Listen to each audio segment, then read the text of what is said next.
Madame Péché de Charleville. Oh, qu'il est bon de pêche. Non, voulez-vous vous asseoir, mon petit Jacques? Monsieur Martin, voulez-vous aller à votre place, gentiment? Écoutez, Philippe, ça fait quelques mois que je suis pas monté sur scène. On est ici sur un des plus beaux théâtres de Paris, j'en profite, ça vous dérange pas? Non, non. Que désignent les lettres? La Grèce, en ma faveur, est trop inquiétée. De soi plus important, je l'ai cru agité, Seigneur. Et sur le nom de son ambassadeur, j'avais lancé projet conçu plus de grandeur.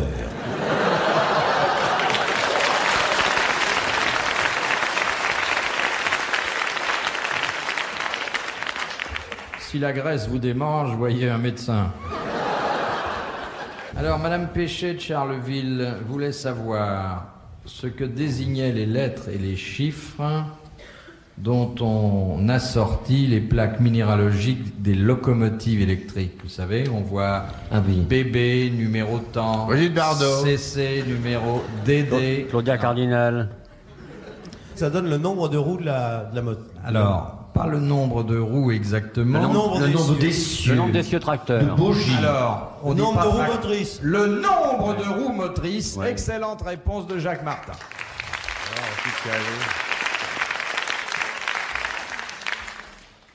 Et si vous voulez bien, nous nous quitterons Déjà?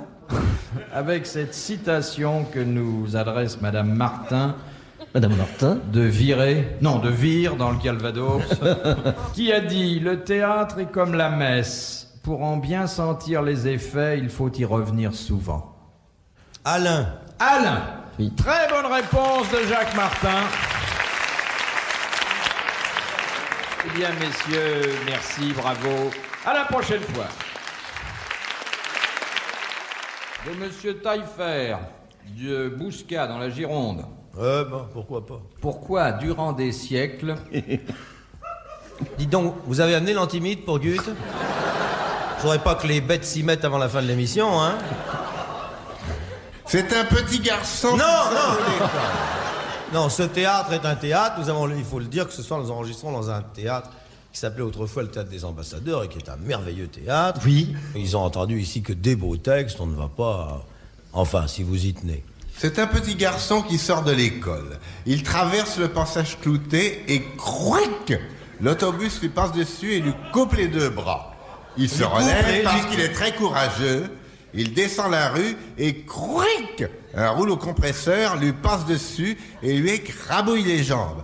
Alors il se traîne jusqu'à la porte de sa maison parce qu'il est très courageux. Il frappe avec sa tête. Sa maman vient lui ouvrir et il lui dit « Maman, Bobo ». Elle est vraiment idiote. Hein. Alors moi, pendant ce temps-là, je suis quand même en panne avec la question de Monsieur Taillefer du Bouscat dans la Gironde, qui vous demandait pourquoi, durant des siècles, les correspondances ont-elles été parfumées. Les correspondances parfumées. Vous n'avez pas l'air au parfum, vous. Parce qu'on écrivait sur du papier toilette? Non, parce qu'il y avait la lettre au mari et la lettre à l'amant. Alors c'était pas les mêmes odeurs. Non, c'était parce que les fonctionnaires qui transmettaient le courrier avaient les doigts un peu graisseux. Alors c'était pour compenser la viscosité des PTT. L'admirable conférence de Paul Guth, qu'il présentera demain à Rueil-Malmaison, la viscosité des PTT à travers les âges. Ce qu'il y a de plus gluant dans nos services télégraphiques, c'est sans doute la main de ce que l'on appelle les tripoteuses d'enveloppes. C'est quand une lettre était perdue. Les lécheuses de placés, que l'on verra apparaître dès le début du XVIIe siècle. C'est quand une lettre s'égarait. Alors. Elle s'égarait toujours dans un corsage. Oui, mais alors justement, on pouvait aller jusqu'au corsage en suivant l'odeur. Dites donc, Guth, mais ça attendez, m'intéresse cet aspect vicieux des PTT, là. J'aimerais que vous m'en disiez davantage. Allez-y, Vaseline des bords de Balmore. Non, vous savez, je crois. On séchait une lettre Oui. avec une poudre. Oui. Et cette poudre était toujours parfumée. Non, c'est le cul des enfants qu'on talque, pas les lettres. Pourquoi on parfumait les lettres? Moi, je sais pas, à l'époque, c'était la mode. Ah, c'était plus que la mode, c'était une consigne. C'était obligatoire. Pour pas qu'on perde le courrier. Sinon, on refusait le courrier. Pour aseptiser le papier. Oui, parce qu'il y avait des épidémies. Des maladies qui étaient propagées par le de papier. peste notamment. La peste du Et papier. c'était considéré comme un antiseptique. Excellente réponse de Philippe Castelli. Bravo!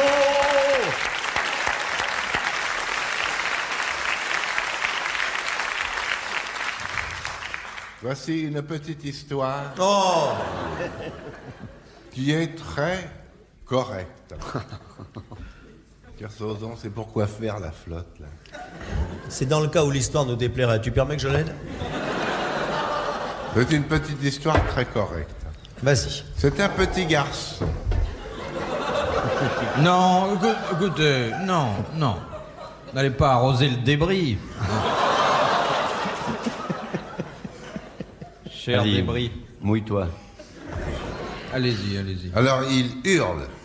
Où elle est, maman? Où elle est, maman? J'ai besoin de maman. Alors exaspéré, son père soulève le couvercle de la marmite.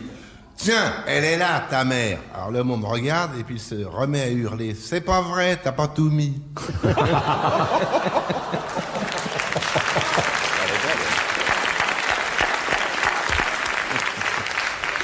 Très belle. De Monsieur Roubaudy, de Paris 8e. Alors là, ça mérite une petite explication, car cette question de Monsieur Roubaudy a comme point de départ un fait divers qui a été relaté cet été dans toutes les gazettes françaises, et surtout varoises. Voilà. Dans la forêt et près de la mer, en bordure du golfe de Saint-Tropez, on a trouvé cet été un homme grenouille de nationalité belge. Alors représentez-vous le tableau. En pleine forêt, il y a cet homme grenouille qui déambule, manifestement perdu, et qui est arrivé là d'une façon tout à fait extraordinaire. Comment? Un homme grenouille belge en pleine forêt. Oui. Ouais. Il est tombé d'un canadair. Oui, exactement. Il avait été aspiré par un canadair et ensuite déversé sur une forêt qui était en feu. Très bonne réponse d'Olivier de Kersauzon. Bravo. De Madame Thénault de Pleucadoc Malestret dans le Plût à Morbihan. Dieu que le... Eh ben... Qu'est-ce que les soldats de la guerre de 14-18 appelaient la Rosalie? La baïonnette! La baïonnette. Excellente réponse de Paul Buch.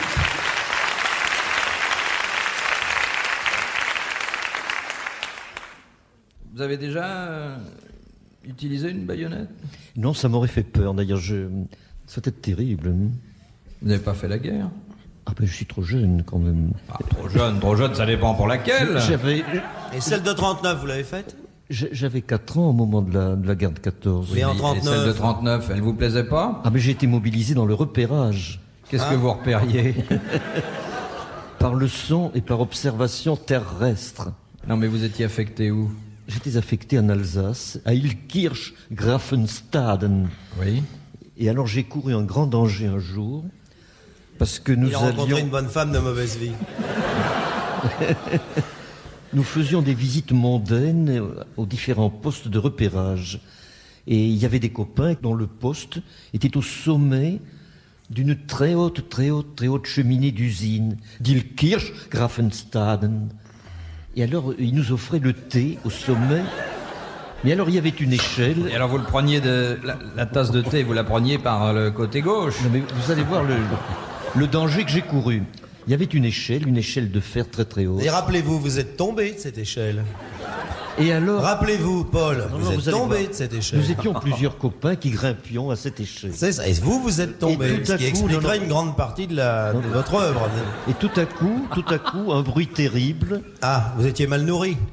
Le camarade qui montait juste devant moi avait un gros gourdin. Oui, c'est ça. Et alors vous l'avez prise sur la tête. Et vous êtes tombé. Ce qui expliquerait, je le dis bien, votre production. Oui, oui.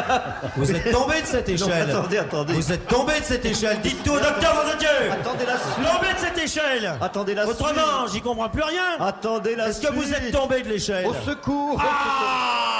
Attendez la suite. Oui. Et alors, cet énorme gourdin était tellement énorme Oui. qu'il l'avait Mais gros comment? qu'il l'avait pas. Il est malade, il est l'avait malade. passé dans son ceinturon. Oui. Tout à coup, le gourdin a glissé du ceinturon. Et vous l'avez pris sur la tête. J'ai compris maintenant. Il a rebondi d'échelon en échelon, en échelon, en échelon. Oui. Et ça me foutait la frousse parce que ça faisait un écho terrible dans la cheminée. Oui. Et je me cramponnais à l'échelle. Oui, bon, donc il est vraiment tombé. Vous voyez, ça, il n'y a pas de... Vous me ferez pas croire. Vous vous cramponniez. Je me cramponnais. Il voulait pas tomber. Mais je ne suis pas tombé. Allez, amenez-moi la camisole. J'ai maintenant. résisté de toutes mes forces. Et c'est pour cela que j'ai la joie d'être ici ce soir. C'est la complainte du SAMU.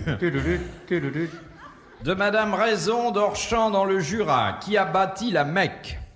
La Mecque. Un gars qui s'appelait... Voilà. Non. Non, un mec qui s'appelait Plus Ultra. Mec Plus Ultra, c'est vachement connu, et oh. Le prophète Abraham. Très bonne réponse de Jacques Martin.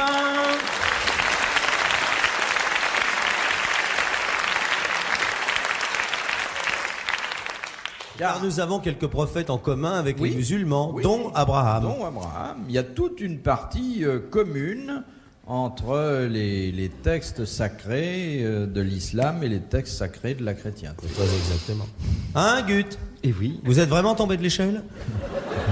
je vous assure que non. Non, allons, Vous ne me le ferez pas dire, Jacques, même en m'arrachant les ongles. Mais je veux pas vous arracher les ongles, ma cocotte. Ah non, surtout pas. Ne m'arrachez rien, De toute façon, espèce de dropasiste.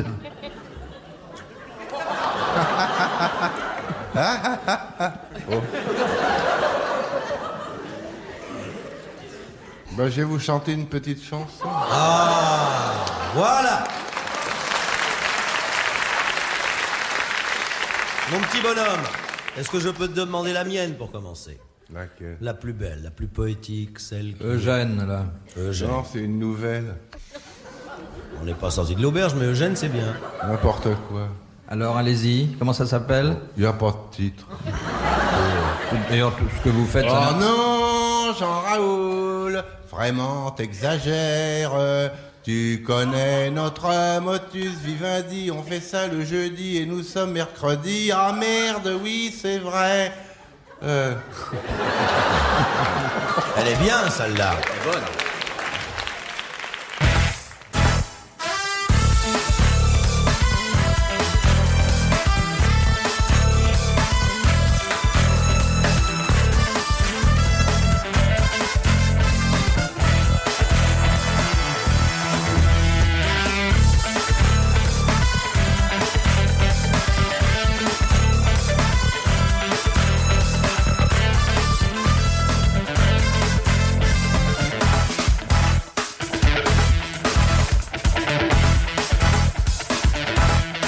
De Madame Ollery, de Vézelise en Meurthe-et-Moselle. Qu'est-ce qu'un militaire en tenue ne peut pas faire auprès de son épouse, d'après le règlement? L'amour. Non, auprès. Porter son sac. Non. Lui donner le bras. Non. Lui faire des bécos sur la bouche. Non. Porter le bébé. Non. Pousser le bébé. Oui. Il n'a pas le droit de pousser un landau. Excellente réponse de Philippe Castelli. J'ai trouvé enfin, que je suis heureux. J'ai trouvé. Enfin un homme heureux. Voyez comment c'est fait, mesdames et messieurs.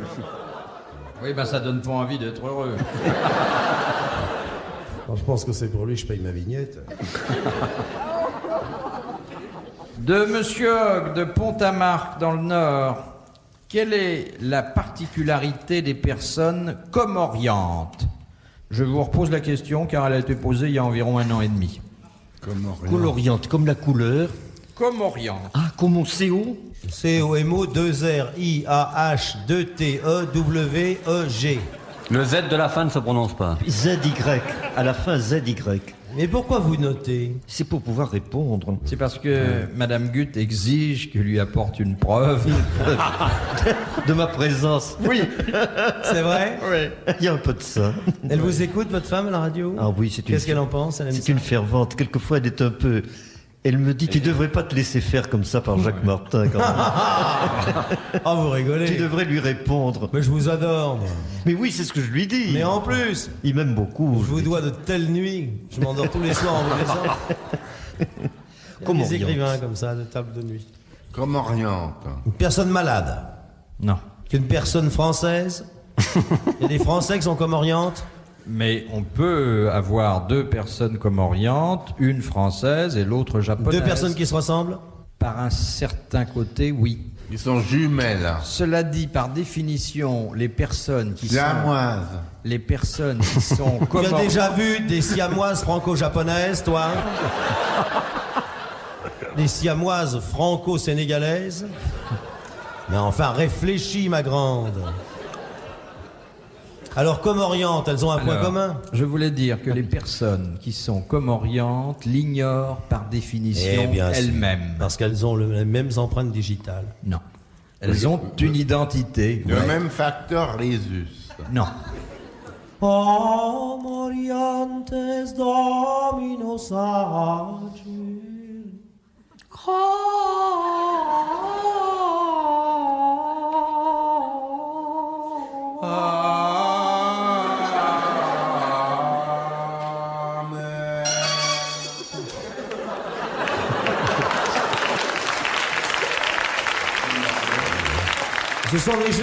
Ce sont des gens qui ont la même les pointe. mêmes cheveux, la même analyse du cheveu.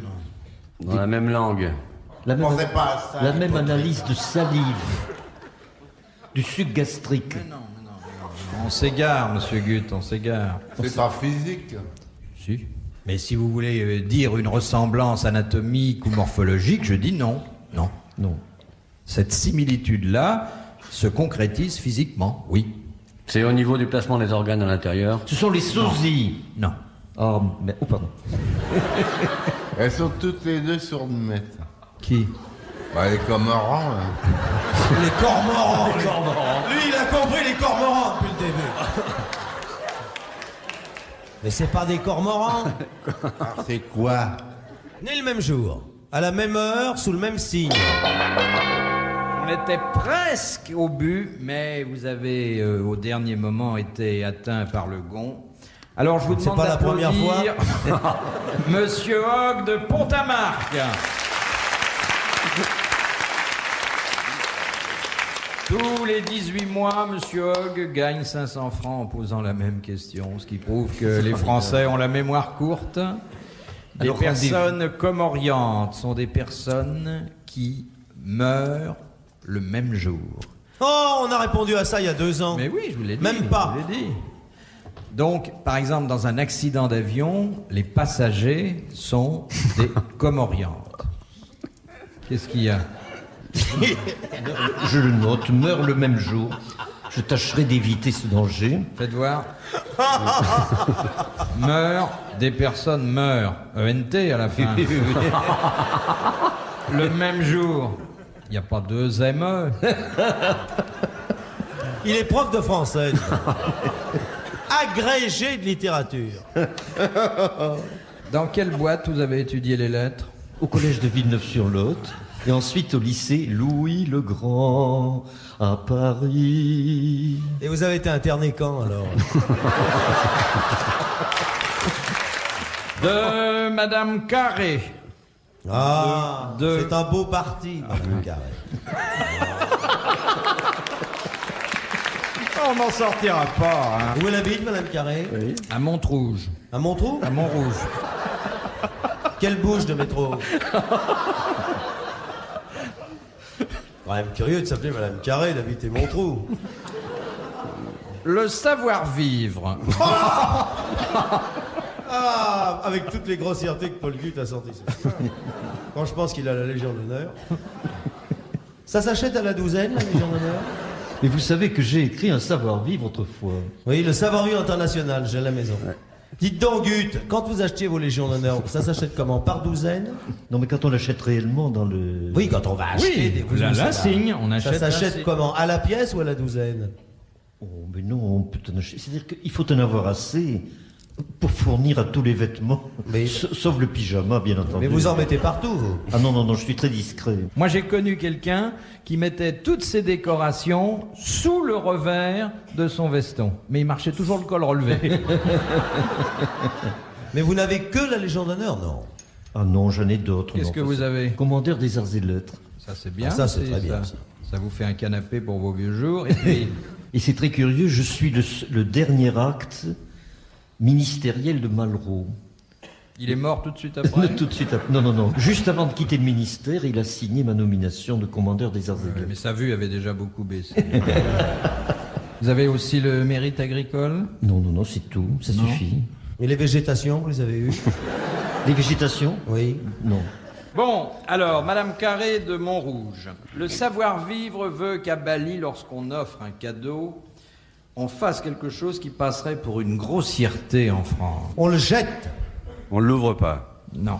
Non, mais je veux dire, quand vous offrez un cadeau, vous prenez la précaution inverse de celle qu'on Eh bien, prend. on dit le prix. Oui.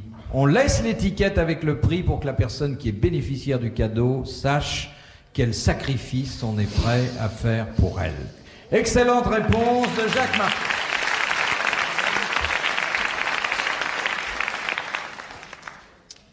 De Monsieur Doncin de Chérang dans le Nord. Où peut-on trouver 42 Vinci, une douzaine de Botticelli, des Cellini, des Giotto en nombre très important? À Lugano, Non. à la villa favorite du baron de Thyssen. C'est vrai qu'il a beaucoup de choses, mais oui. 42, À Rome. 42 Non, en Vinci. Suisse, dans les coffres d'une Non. banque. Chez Dalida? Au Liechtenstein. Vous voulez dire, Philippe, c'est un particulier? Non. En Amérique? Au Vatican? Non. À la Villa Médicis? Alors, je vous signale qu'on trouve 42 Vinci, alors qu'il n'y a que 30 tableaux de ce peintre qui sont répertoriés. Alors chez Monsieur Legros? Non. Chez ce Texan qui avait Ouais. acheté des tableaux partout. Monsieur Midleau. Il avait mis de l'eau dans son vin, d'ailleurs. Non, ben dans les académies, les copies. Ah bah oui, Ah, chez les flics? Chez les faussaires? À les douanes? Chez vous? Ce sont de vrais Vinci et de vrais Giotto. Mais c'est pas des peintures de Léonard de Vinci. C'est un musée? Au monde piété. Voilà. Ce ne sont pas des peintures de Léonard de Vinci, ce C'est ne des sont pas des dessins peintures du Giotto. scientifiques. Jacques Martin a dit Aux quelque chose enfers. de très important. Ce ne sont pas des peintures de Léonard de Vinci et ce ne sont pas des toiles du Giotto. Non. Alors, il y a quelque chose d'autre qui est répertorié sous le nom de Vinci et de Giotto. Bah, leurs enfants? Des briquets? Il y a des briquets qui s'appellent Vinci, non? Ce ne sont pas des reproductions, ce sont... Des chevaux? Ah, à la Banque de France. Non, des billets qui représentent... Non, non, couchez, allez. allez, ça suffit. Et les noms de village? C'est des noms de gens. Oui. Des noms Dans de le gens. bottin, dans l'annuaire? Ouais. Exactement, dans l'annuaire de Florence, on trouve 42 Vinci, une douzaine de Botticelli, des Cellini, des Giotto, comme s'il en pleuvait. Très bonne réponse de Philippe Castelli et de Jacques Martin.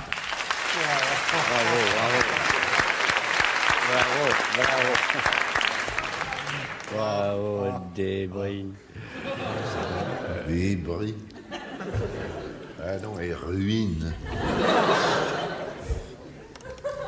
Vous vous laissez agresser comme ça, monsieur de Kersauzon, vous si fier? Mais m'agresse pas, ce tas de fumier. On va dire ce tas de fumier en parlant de notre camarade. Mais écoutez-moi, cet amiral de bateau lavoir. Attention à ce Oh, j'en ai une. que... Allez. Le débris se remue. Allez. Un fou s'est mis une corde autour de la taille et il s'est pendu à un arbre. Alors il y a son copain qui lui demande « Mais qu'est-ce que tu fais ?»« Bah tu vois, je me pends. Mais imbécile, c'est autour du cou qu'il faut mettre la corde. »« Bah j'ai bien essayé, mais je manquais d'air. »